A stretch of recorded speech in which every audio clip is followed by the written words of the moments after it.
भाई साहब एग्जाम एकदम आपके नजदीक आ चुके हैं। 22 तारीख से आपका हिंदी का पेपर है और इतने सारे कमेंट भर चुके हैं कमेंट बॉक्स में कि भैया आखिर ये बता दो कि निबंध कैसे लिखा जाए। आपने 2-3 निबंध तो बता दिया है, और भी निबंध बता दो कि कैसे हम और निबंध लिखेंगे। तो आज के इस वीडियो में यही मैं आपको बताने वाला हूं कि निबंध कैसे लिखोगे। और जो टॉपिक है वह है मेरा प्रिय कवि। क्योंकि देखो पूरे हिंदी में निबंध सबसे ज्यादा नंबर का आता है, पूरा का पूरा 7 नंबर का निबंध आता है। अब देखो 7 नंबर का निबंध आता है, यह है आपका हिंदी सब्जेक्ट का। अब अगर आप हिंदी में पास हो गए तो आपका कॉन्फिडेंस भी बढ़ जाएगा, क्योंकि पहला जो एग्जाम है वह हिंदी का ही है। 22 तारीख को पहला एग्जाम हिंदी का है। अगर हिंदी में पास हो गए तो आपका कॉन्फिडेंस तो बढ़ेगा ही, साथ ही साथ आप अच्छे तरीके से और मन लगा के पढ़ पाओगे। तो इसलिए पहले जो मैं बता रहा हूं, ये जो मेरा प्रिय कवि है, ऐसे ही आपको निबंध लिखना है। और निबंध देखो काफी इंपॉर्टेंट, पूरे हिंदी का या फिर कहो कि हर सब्जेक्ट का सबसे महत्वपूर्ण टॉपिक होता है। और ये 7 नंबर का मतलब सबसे ज्यादा नंबर का भी पेपर में पूछा जाता है। तो चलो इसको हम स्टार्ट करते हैं, जो कि मेरा प्रिय कवि। और आप सभी को बता दूं भाई साहब, वीडियो को लाइक जरूर से कर दें। जितने भी स्टूडेंट देख रहे हो वीडियो को एक लाइक जरूर से कर देना, और चैनल को सब्सक्राइब करके चैनल के साथ जुड़ जाना, क्योंकि अब रेगुलर वीडियोस आने वाली हैं। आपको अभी भी दिख रहा होगा डेली वीडियोस आती हैं। देखो उतनी फालतू वीडियोस नहीं डालता, सिर्फ वही वीडियोस डालता हूं जो कि एकदम इंपॉर्टेंट हो। मतलब आप उसको पढ़ो तो थोड़ी वैल्यू लगे कि हाँ आखिर कुछ मैंने दिया है आपको, जो कि पढ़कर आप अच्छे नंबर ला पाओगे। तो चलो देखते हैं मेरा प्रिय कवि, इसको किस तरीके से निबंध लिखना है। रूपरेखा आप बना लेना, लिख के रूपरेखा बनाना बताया हूं। यहां से हम प्रस्तावना से शुरू करेंगे।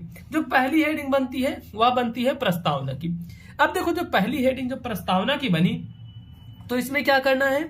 जैसे देखो सबसे पहले आया प्रस्तावना, मैथिली शरण गुप्त। यहां से देखो प्रस्तावना में क्या करेंगे, इसमें पूछा गया मेरा प्रिय कवि। आपके जो प्रिय कवि है उनके बारे में लिखना है, फेवरेट पोएट के बारे में। तो इसमें देखो सबसे फर्स्ट चीज जो है डालोगे प्रस्तावना। अब चाहे जो आपका प्रिय कवि हो सकता है जयशंकर प्रसाद जी हो, या फिर हो सकता है आचार्य रामचंद्र शुक्ल हो, या फिर और कोई हो सकता है। तो मैंने यहाँ पर मैथिली शरण गुप्त को लिया है। तो देखो प्रस्तावना में लिखना है, मैथिली शरण गुप्त हिंदी साहित्य के उन चमकते हुए नक्षत्रों में से एक है, नक्षत्रों में से एक है, जिनके प्रकाश से हिंदी जगत अनंत काल तक प्रकाशित रहेगा। यदि काव्यगत विशेषताओं के आधार पर तुलना की जाए तो गुप्त जी ने बहुत कुछ किया है। यहां पर देखो प्रस्तावना में साफ बताया गया, काली पेन से हेडिंग डालना है प्रस्तावना की, फिर नीले पेन से लिखना है मैथिली शरण गुप्त हिंदी साहित्य के उन चमकते हुए नक्षत्रों में से एक है, जिनके प्रकाश से हिंदी जगत अनंत काल तक प्रकाशित रहेगा। यदि काव्यगत विशेषताओं के आधार पर तुलना की जाए तो गुप्त जी ने बहुत कुछ किया है। तो ये हो गया प्रस्तावना। बेसिकली प्रस्तावना ऐसे ही लिखना है। प्रस्तावना में उनके बारे में थोड़ा सा बता देना है, 3 लाइन या फिर 4 लाइन में। फिर उसके बाद दूसरी हेडिंग डालनी है साहित्य का रूप। अब देखो दूसरी हेडिंग जैसे हम डालेंगे साहित्य का रूप, तो इसमें क्या क्या लिखना है, चलो देखते हैं। साहित्य के रूप में लिखना है कि यहां से गुप्त जी भारतीय संस्कृति और भारतीय जनता के सच्चे प्रतिनिधि थे।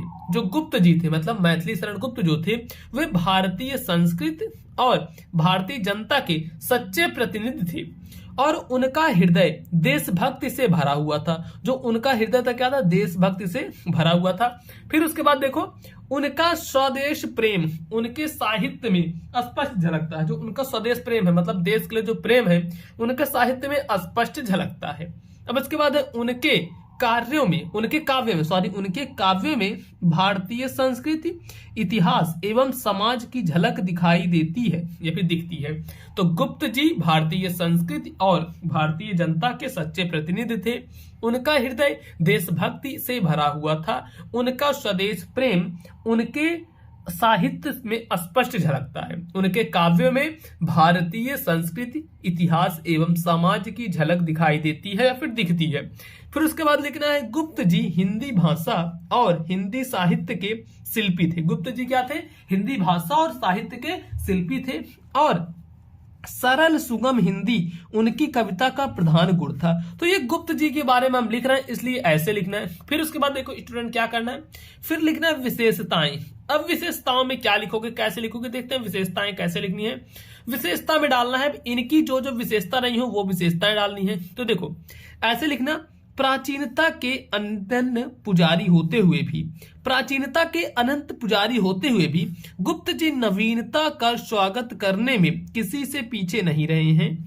उसके बाद देखो फिर भारत भारती में उन्होंने भारत की तत्कालीन दशा का जो मार्मिक चित्र खींचा है, उसमें भारतीयों को देश के प्रति जागृत करना ही उनका उद्देश्य था। तो कुल मिला के ऐसे ही आपको लिखना है इनका इनका जो निबंध है। निबंध में मेरा प्रिय का भी है। अब इसमें चाहते तो और किसी का भी लिख देते, लेकिन हम किसका लिख रहे हैं यहाँ पर, मैथिली शरण गुप्त का। ठीक है, ये ऐसे लिखा जाएगा, मैथिली शरण गुप्त का हम लिख रहे हैं।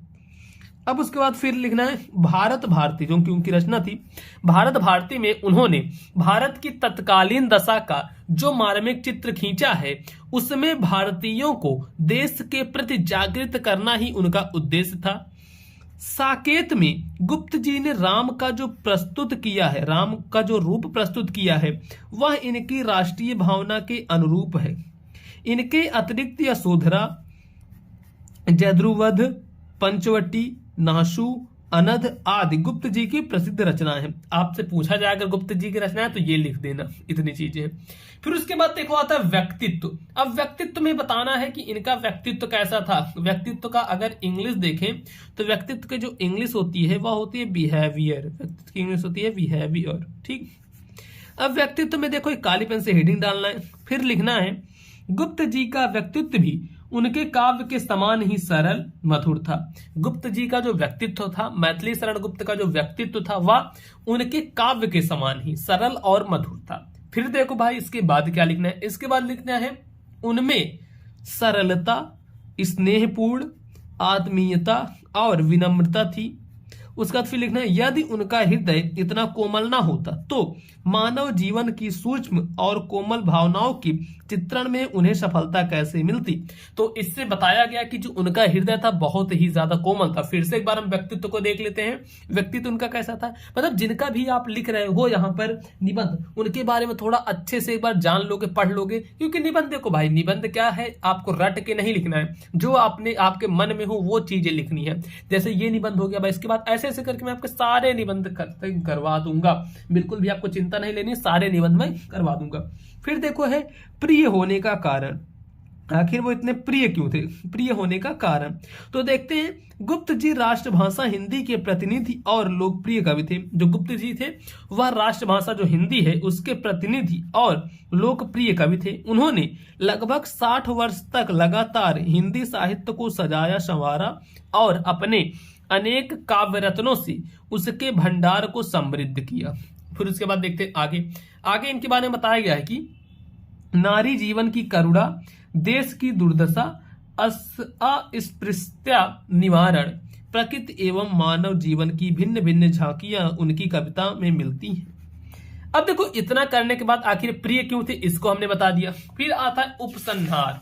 अब लास्ट का किसी भी निबंध का देखो जो लास्ट टॉपिक होता है या फिर कहो तो जो लास्ट हेडिंग होती है वह होता है उपसंहार।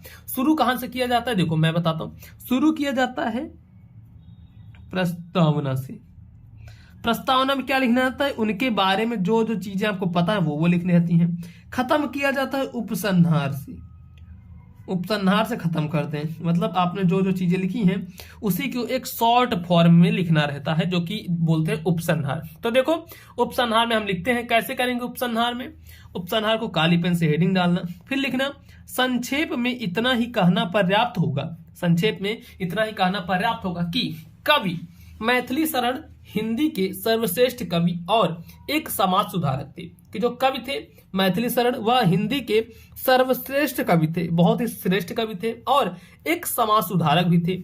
मैथिली शरण गुप्त एक समाज सुधारक भी थे और उनमें वह सभी गुण विद्यमान थे, उनमें वो सभी गुण विद्यमान थे जिनके आधार पर उनके लोकनायक, देखो वो लोकनायक भी थे, उनमें वे सभी गुण विद्यमान थे जिनके आधार पर उनके लोकनायक होने के किसी को मतभेद नहीं हो सकता है। तो देखो इस प्रकार से जैसे ये उपसंहार वगैरह हमने कर लिया और यहाँ पर क्या था मेरा प्रिय कवि, ये जो पूरा निबंध बताया इसी प्रकार से आपको लिखना है। ऐसे लिखोगे तो आपको फुल मार्क्स मिलेगा।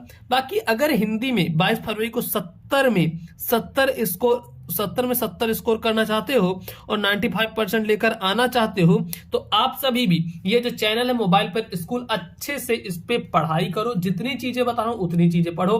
प्लेलिस्ट में जो वीडियोस वगैरह हैं उनको भी जाकर देखो। वीडियो अच्छी लगी तो वीडियो को लाइक कर देना। चैनल पर नए आए तो चैनल को जरूर से सब्सक्राइब कर लेना।